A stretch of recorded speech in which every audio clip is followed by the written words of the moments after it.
Hey, welcome everyone to our cybersecurity seminar. We're very happy to have Olivia Lack join us to talk about cybersecurity. I know a hot button issue and a lot of good content for you today. So thank you so much for joining.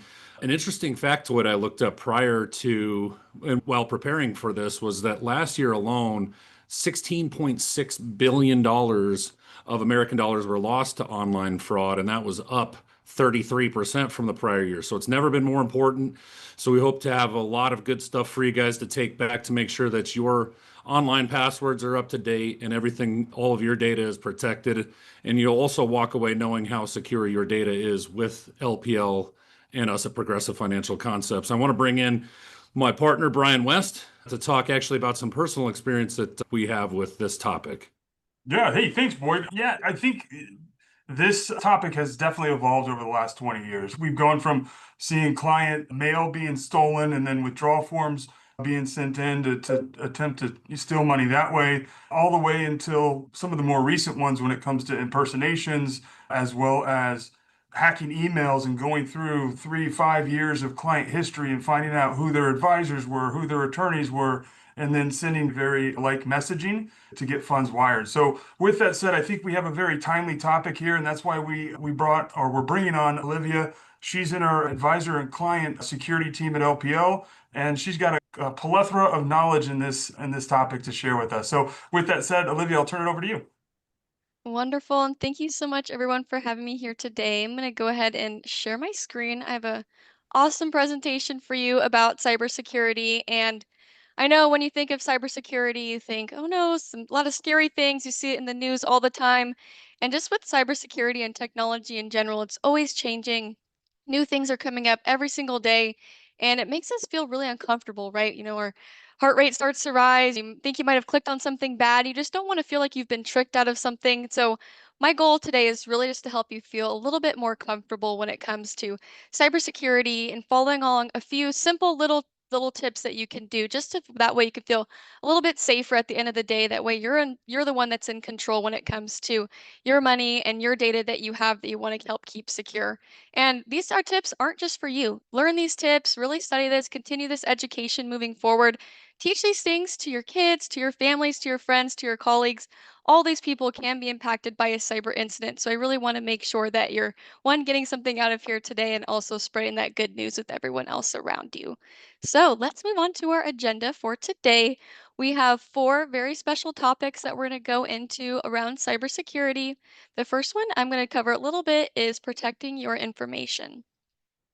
And within that, really just kind of breaking down what is cybersecurity. So you might be wondering really what this is and who are behind these different cyber attacks that are exist out there.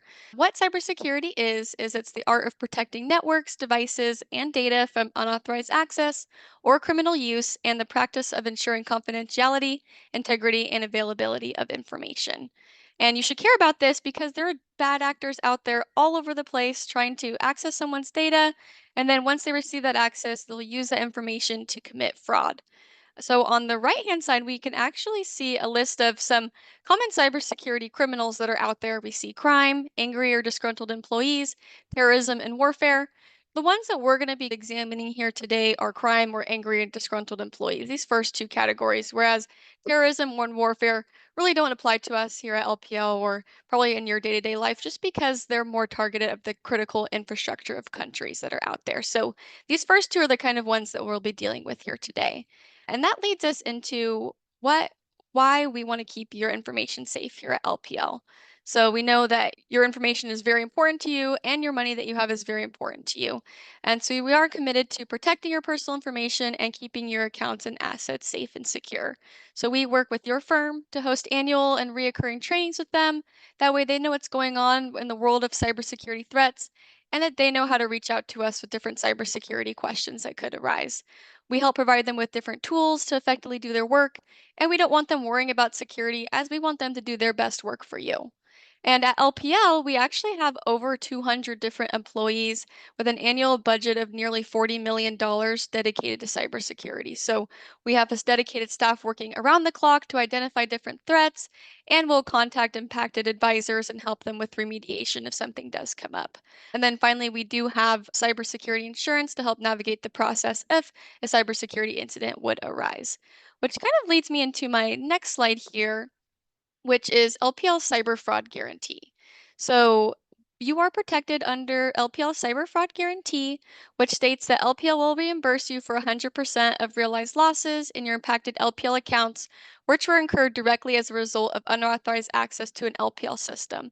So we have this guarantee set up in place, and if you're curious in learning a little bit more about what that is or how LPL might protect your information, you can go to lpl.com and go to our cybersecurity page where you can just learn a little bit more about what this cyber fraud guarantee entails. So now that we've covered our first section, let's go into the really interesting part of the presentation today, which is our section on cyber attacks and scams. And one of the most common ways I see people falling into cyber incidents is when they click on a link or an attachment within an email. So let's take a look at some red flags or maybe some enticing email examples that could lead someone into clicking on that email and then potentially falling into a cyber insecurity incident. We can see in this example email here that we have, let's take a look at the first indicator that this might be a bad or a phishing email. So first, we can see who it's coming from. It'll be coming from American Express Joe.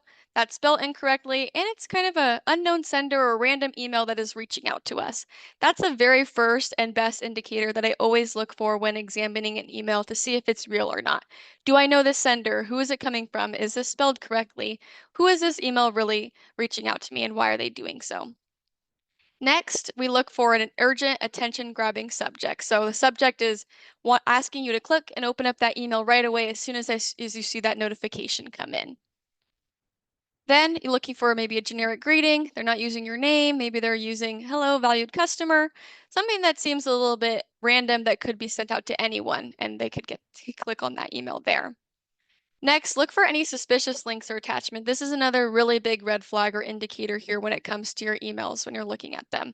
If the main thing they want you to do is click on a link or download an attachment once you open up that email, really be careful when it comes to seeing one of those. We don't want you to click on that link in the email or download that attachment because that could lead you to a fake site, and then it could ask you to type in your credentials or maybe to ask for a payment method once you do get to that website.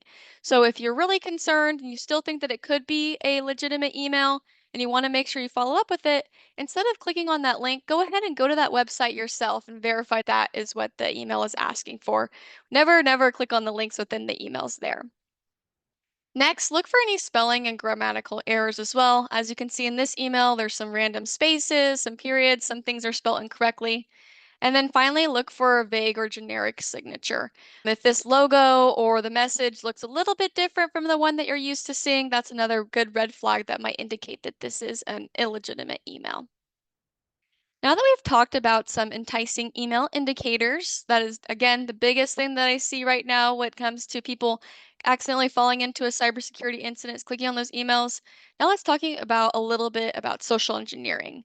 This is our number one way right now why those numbers are so large and why so many people are losing money or falling into these cybersecurity incidents is because of social engineering. And what that is it's an attack used with psychological manipulation to deceive victims in divulging sensitive data or take actions on accounts that they wouldn't normally do.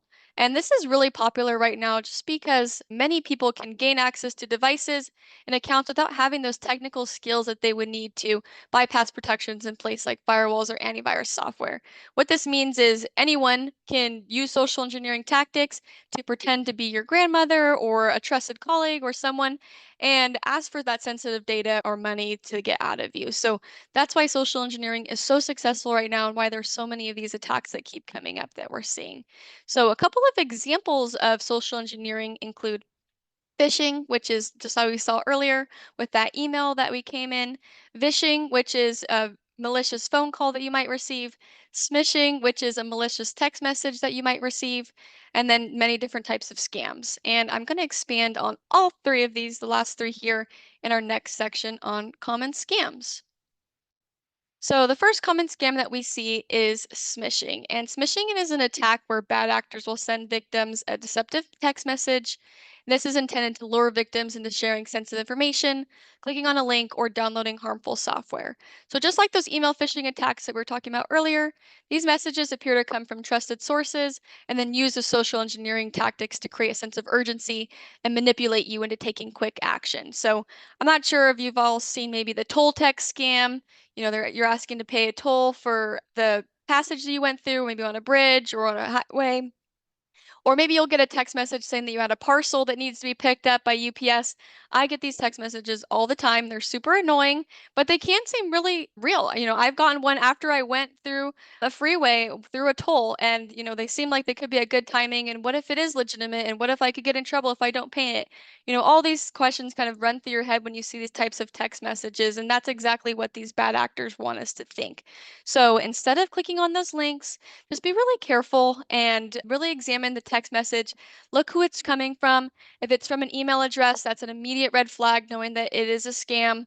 Always verify with the person it's coming from, even if you recognize the sender. Ask them if they asked you for that question. Ask them if they really asked you for that money on the phone. And at the end of the day, it's just best to ignore and block the sender. You can delete the message and block it as well. And that's just going to be a really good best practice for dealing with these type of smishing text messages right now.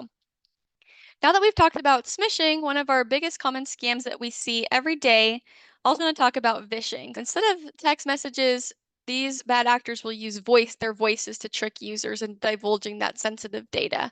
So they'll use fraudulent phone numbers and voice altering software, then trick their victims into divulging that sensitive information. So to avoid falling victim to a vishing attack, always be skeptical of any caller that wants sensitive information. They'll usually try to pressure you into sending money immediately, and it'll come and threaten you if you don't do that as well. So just the best thing you can do is ignore any call that you see that's coming from an unknown phone number. Let them go to voicemail. If it happens to be something that's legitimate or someone that you know and it's something that you would need to pick up, you can always respond back to that caller from the voicemail afterwards instead of picking up the phone. Again, I get a lot of those text messages. I also get a lot of scam calls every single day. Best thing you can do is just not pick up, let it go to voicemail, and then you can figure out if it is legitimate or not afterwards. Now, we talked about phishing. Let's go into one of our most common scams that we see. And this is actually tech support scams. So, tech support scams is a type of fraud that's disguised as a legitimate technical or customer support service. So, these bad actors might impersonate members of reputable companies like Microsoft and then claim that there's something wrong with your computer and then afterwards demand payment for their services after they assist you. Another way that you can also see this is a bogus pop-up can appear on your device. It'll say you need to call this number immediately. Your device has been infected. Sirens will be going off. There'll be bells, whistles, you name it. It'll look like your computer's being hacked. But really what that is just a fake pop-up that appears after potentially accidentally clicking on a wrong website, or some websites might get infected with these. So when you see maybe a pop-up like this, or you're on the phone with someone who's pretending to be Microsoft or Apple or one of these customer support services, really just remember that companies like Microsoft and Apple will never provide a phone number to assist with computer issues. So Microsoft actually doesn't even have a phone number that you can call. So if you searched online Microsoft phone number, the one that would appear is actually an illegitimate phone number, and that would be a bad way to kind of fall into a scam there. If you ever see a phone number like this, immediately recognize that that is a scam and do not call that phone number. And if you ever do experience a pop-up like the one I'm mentioning and that's on the screen here, immediately disconnect your device from the internet, completely power it off. That should completely remove the pop-up there, and then you can take it to a local IT person, or you can run an antivirus scan on your device, and that'll help verify if anything was downloaded on it and just make sure that your device is good to go. But this is definitely a really common one that we see lately.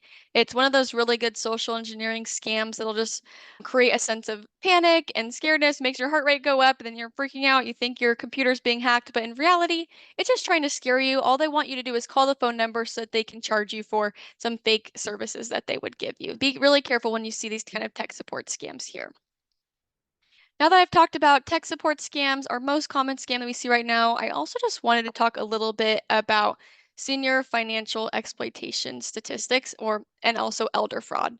Elder fraud is the illegal or improper use of an old person's funds, property, or assets. And victims of elder fraud are generally over the age of 60, and these scams usually involve making false promises about financial benefits, commodities, or services that either don't exist or are misinterpreted. So, if you take a look at these two graphs that we have here on the screen, they highlight the amount of elder fraud victims and then how much money that's been lost over the past 5 years. So we can see a list of some of these kind of common scams that we have going on, and then also just how much money has been lost. And as you can see on here, there's a lot of money that's been lost, unfortunately. Really, really take care when it comes to seeing these different types of scams, especially if you have any elderly family or friends. Really make sure that you're having these conversations with them as well and that they're aware of these different types of scams that could be impacting them. Unfortunately, seniors are more prone to fraud because they're not usually as technologically inclined or they have more wealth accumulated, making them more popular targets for these cyber criminals. So, when it comes to elders, we recommend many of the same tips and practices that are associated with cyber attacks and phishing. Don't act quickly. These scams are based on fear and urgency. Avoid making any odd payment requests, as sometimes these scammers will often ask for money from a wire transfer, or maybe they'll ask for cryptocurrency, or maybe they'll ask for a gift card.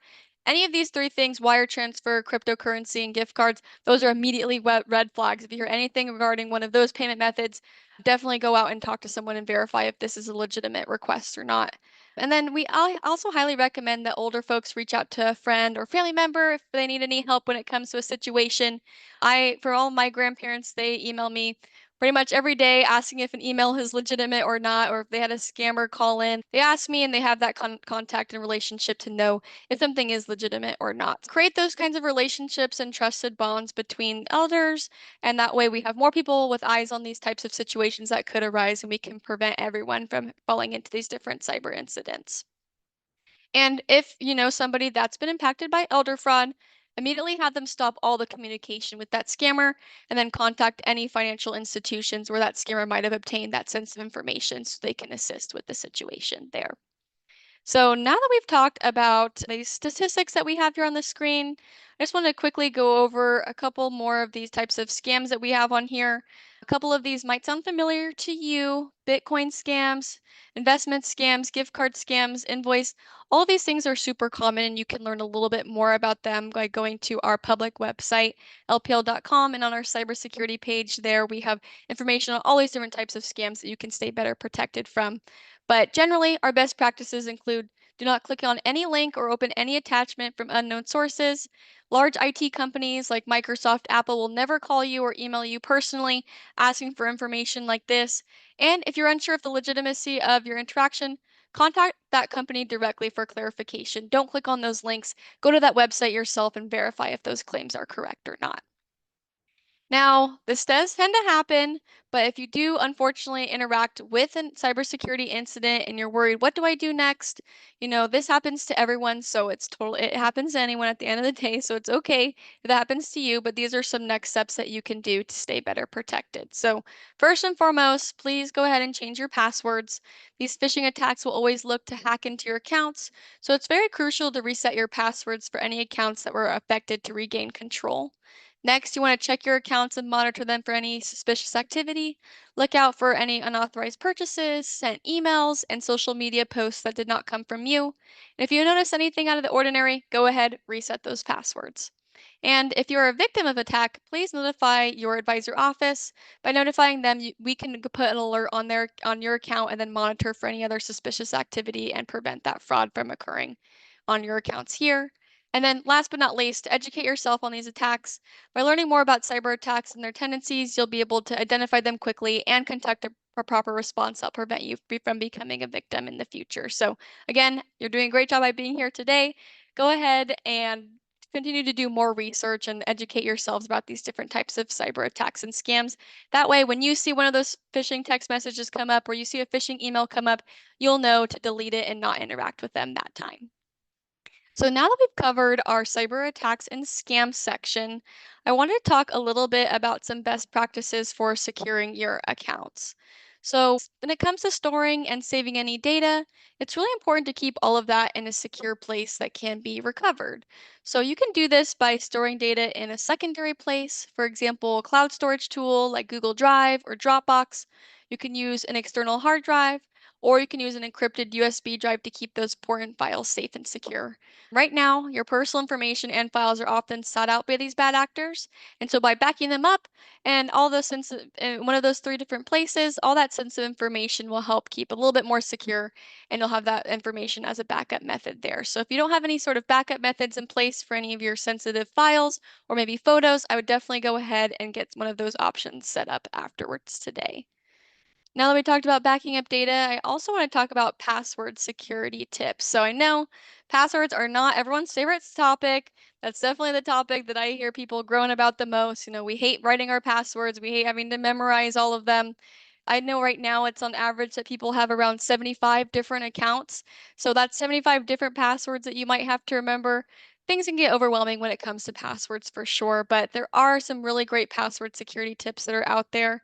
And the first one is to not use any of your personal information. So, really avoid using anything like your birthday, birth year, anything that can be found about you on your social media pages or websites that might have information about you on them. I know this is hard because those are the easiest things to remember, but it's also the easiest things for our bad actors to guess about your passwords. Next, avoid using dictionary words. Maybe, this is like very simple words, like a one word like password or your dog's name, or very simple one word passwords. Again, I know that's easy to remember, but these are also very easily guessed by these bad actors. Next, don't reuse your account password. So, for example, if one of your passwords is hacked for your bank account, then that bad actor is going to try to use that same password for every single one of the other accounts that they think that you could have. And then you're dealing with one account hacked, and then all of your accounts could be hacked. And that's just a headache that nobody wants to deal with, right? So, really try your best to use a different password for every single one of your accounts. And I know that can be hard to do because we want to keep our passwords long and complex and different. But a better way to make that a little bit more simple for you is to use something called a password manager. And what a password manager is a great solution for managing these complex passwords. And they're a vault that allows you to hold all your passwords and login information for all of your different accounts. So this will allow you to make different complex passwords that you won't have to remember as long as you have a key to your password manager to get back into it. So there's a lot of different password managers that are out there. You might be familiar with the ones that come up on your iPhone or maybe your Apple accounts when it asks if you want to save that password, or maybe on your Google browser, it'll ask you if you want to save it. But there's a lot of other third-party services out there that can do this password management service for you. And there's a lot of really great ones. And I always recommend that people go to pcmag.com. And they have a really great article on password managers and the different ones that are out there. And I definitely recommend if you don't already have a password manager, definitely do that after today. That way you can have a different password for every single one of your accounts. And then finally, we also encourage you to use multi-factor authentication or MFA when it comes to securing your accounts. And I'll talk a little bit more about that in one of our next few slides here. But our final slide on passwords is this really colorful slide here, which talks about how easy it would be for one of these bad actors to crack your password, depending on how long or complex it might be. So as you can see on here, if you have a 6-character password, if I just use my name and I had no numbers, lowercase letters, or anything, or even if I did, it would be cracked instantly. And that is definitely really scary to see. 6-character password that can be cracked instantly by one of these brute force attack methods that these bad actors tend to use all the time to guess people's passwords. However, if I have a 16-character password and I have numbers, upper, lowercase letters, symbols in my password, that would take 5 billion years to crack. And I don't know about all of you, but I definitely sleep better at night knowing that it takes 5 billion years to crack my password compared to that being cracked within 5 minutes or instantly by one of these bad actors. So, as you can see, this little chart gives you some really great perspective as to how you can make a little change to your password and how that can make all the difference in if your account gets hacked or not. So, if you haven't done so already, while I've been talking, I definitely would go ahead and change your passwords for your accounts, make them longer, make them more complex. That really could make all the difference in if your password is hacked or not, and you dealing with that headache that you don't want to deal with at the end of the day.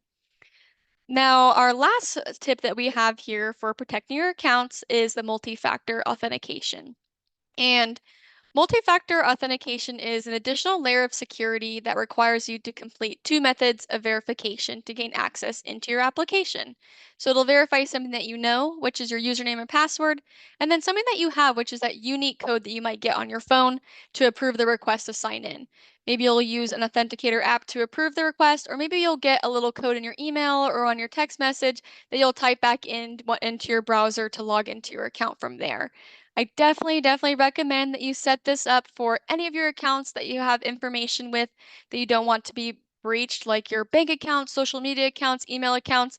A lot of companies have this capability now, and all you have to do is go into your settings, enable that multi-factor authentication, and that really could make a difference if your account gets hacked or not. Because at the end of the day, if somebody guesses your password, they also need your phone in order to get access and approve the request as well. So this is just like a backup method for all of your accounts to help keep them secure. Good takeaways for this section is definitely make your passwords a lot stronger, use that password manager, and enable multi-factor authentication for your accounts. Now, this leads us into our last section here, which is protecting your family. And a lot of us, I'm sure, use the internet every single day, but misuse of the internet can actually lead to increased cybersecurity risks. So it's really important to consider these 4 points below when using the internet. First, always keep your web browsers and any plugins up to date. Updates often include important and security patches that protect you from the latest threats. And if you ignore these updates, you could be leaving your device vulnerable to hackers. Second, always use a VPN or virtual private network if you need to connect to public Wi Fi. Like, for example, if you're at an airport or a coffee shop, use that VPN as this will encrypt your internet traffic, making it much harder for anyone on the same network as you to intercept your data.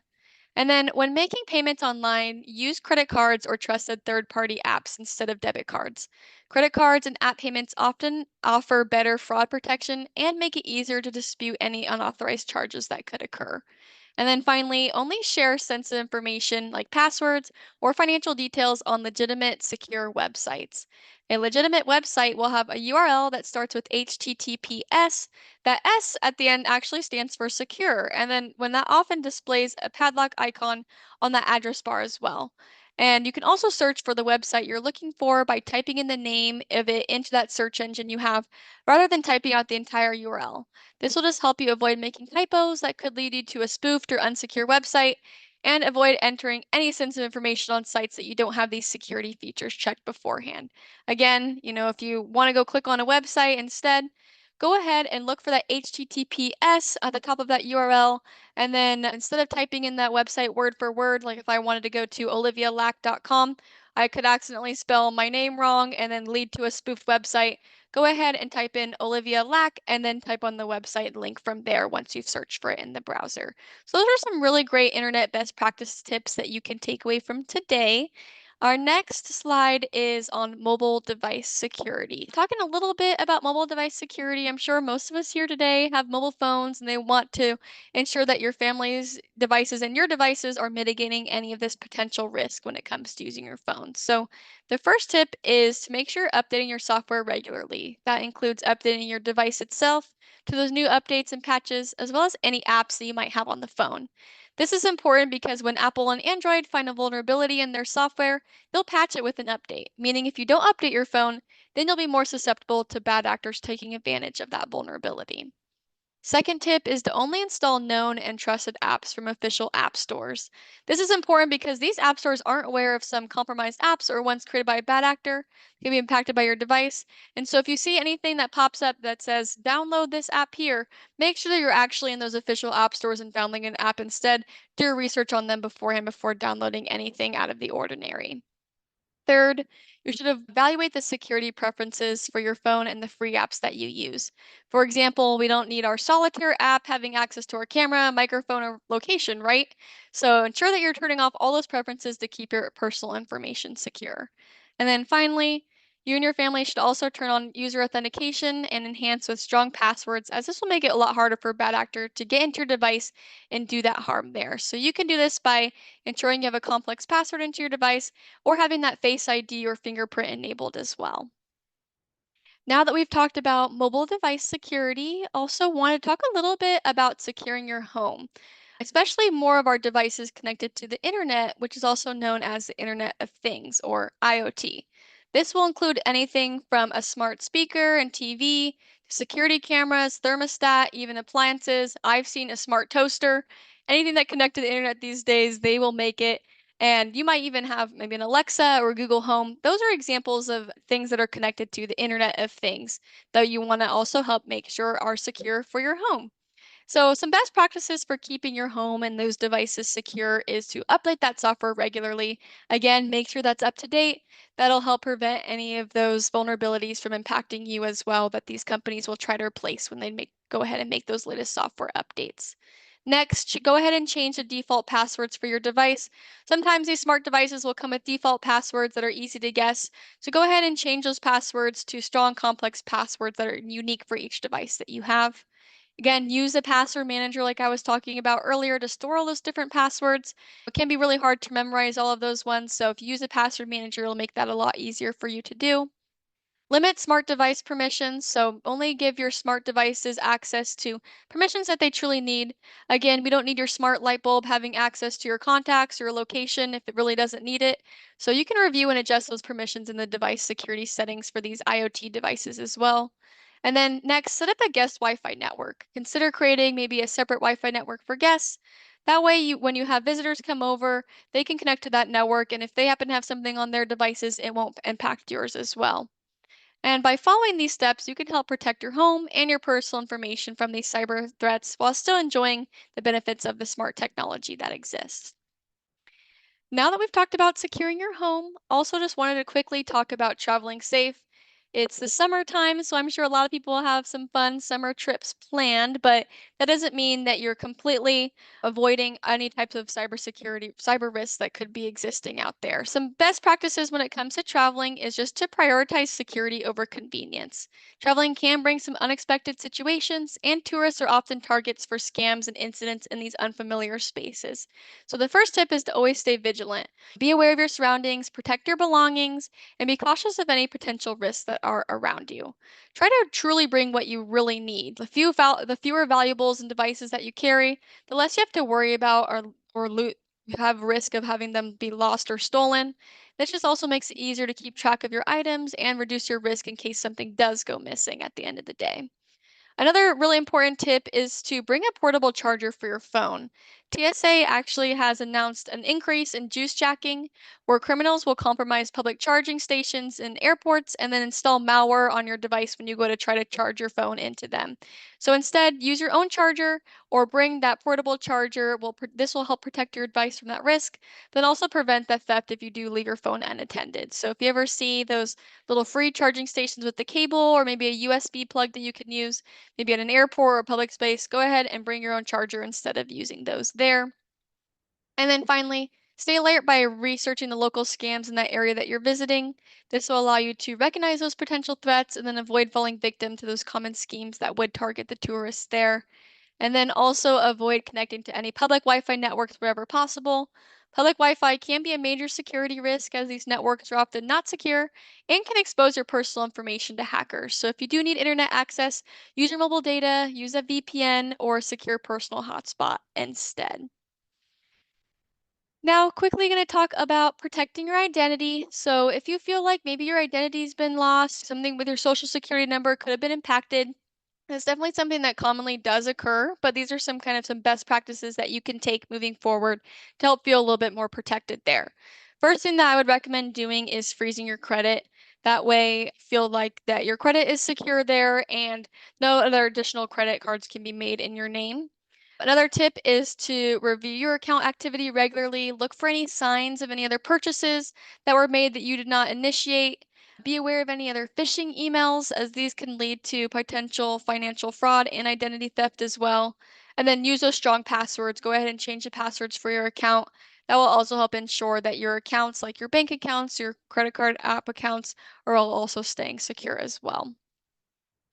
And then finally, we definitely want to encourage you to protect your family because unfortunately, anyone can be impacted by a cyber incident.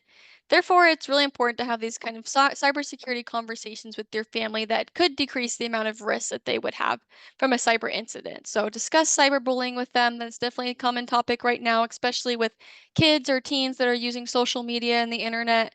Take precautions when they are using these social media accounts. Make sure that there isn't so much public information that's being put out there. Maybe encourage them to use a private account instead.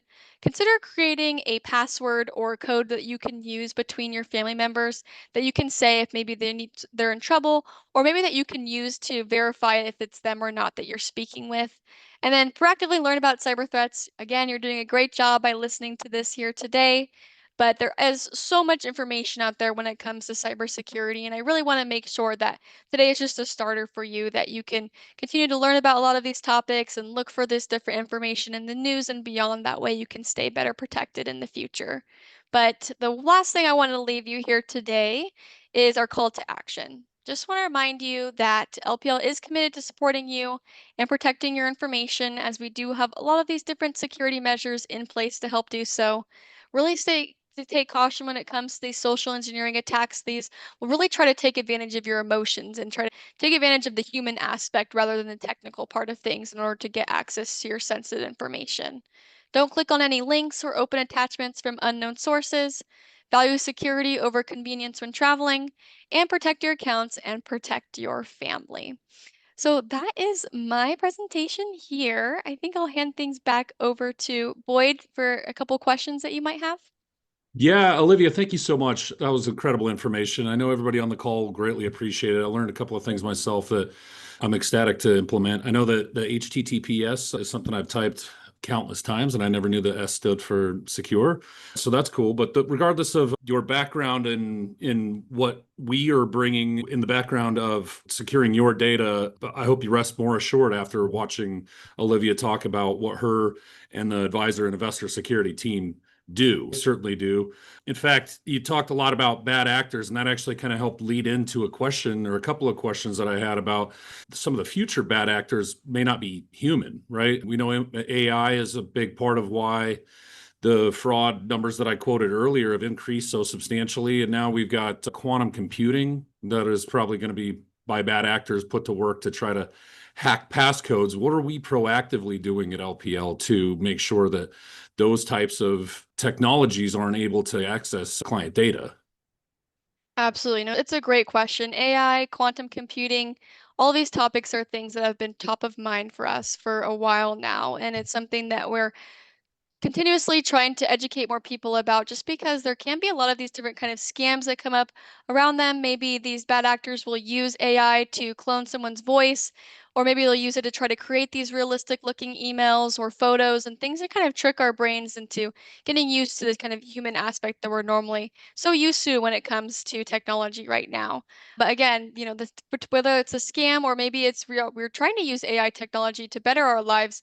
It's something that is not going to be going away anytime soon. And actually, right now, we're kind of seeing AI as something that we know is going to get even bigger in the future. And so, if you're not, considering it as something that's impacting you and your business or in the cybersecurity world, then you might get passed up behind you. We really are trying to educate our advisors and their clients about AI and the threats that are surrounding that right now, whether that's in helping using it to help enhance our technology and the different threats that could come up with behind it there, or really just kind of educating on the use of it and how to do that securely. So, if you are using AI tools and you want to do that to help better your business or your day-to-day lives, doing so in a way that prevents it from stealing your information or having that be captured by somebody else when you don't want it to. And we have some really great information on AI that it's out there right now. I definitely want to make sure I get that over to you that you can share if anyone has any additional questions about it. But it is something that I definitely would keep an eye out for. If you're somebody that likes to use ChatGPT or one of those generative AI tools that you can type questions into, really take caution with entering any sensitive information into that. I definitely would not recommend putting any personal information into those AI tools there. That's really just something I want you to take caution with.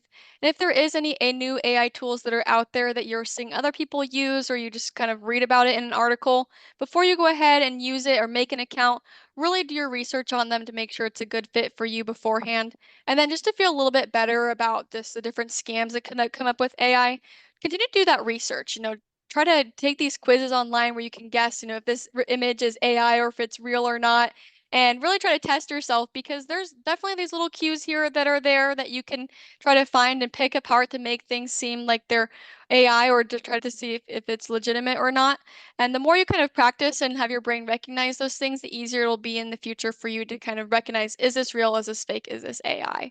So definitely a great question there. It's definitely something that we're really interested in right now at LPL, and definitely trying to help make sure our advisors and their clients are staying protected from. Yeah, great tip. I know from how we're having to deal with clients and their data, the best tip that I think gave is just to be protective of your own data. You're not ever going to have an email from me requesting any personal data that wouldn't be secured, and normally we'll follow up with a call if it's any kind of request. So those requests that are phishing, stay vigilant.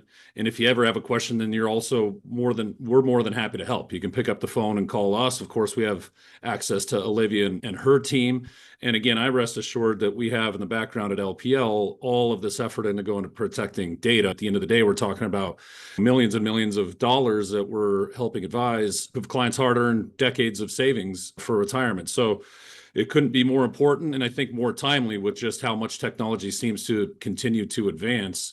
So again, I couldn't thank you more for your time, Olivia. I hope that everybody on the call really enjoyed it. So thank you for joining. One thing I want to draw attention to before I let Olivia go and all of you go is that we do have a halftime call upcoming with our partners over at Wealth Consulting Group that'll go through what we saw the first half of the year from market performance. That we'd love for you all to join. The call is live on July 22nd at 1 p.m. Arizona time.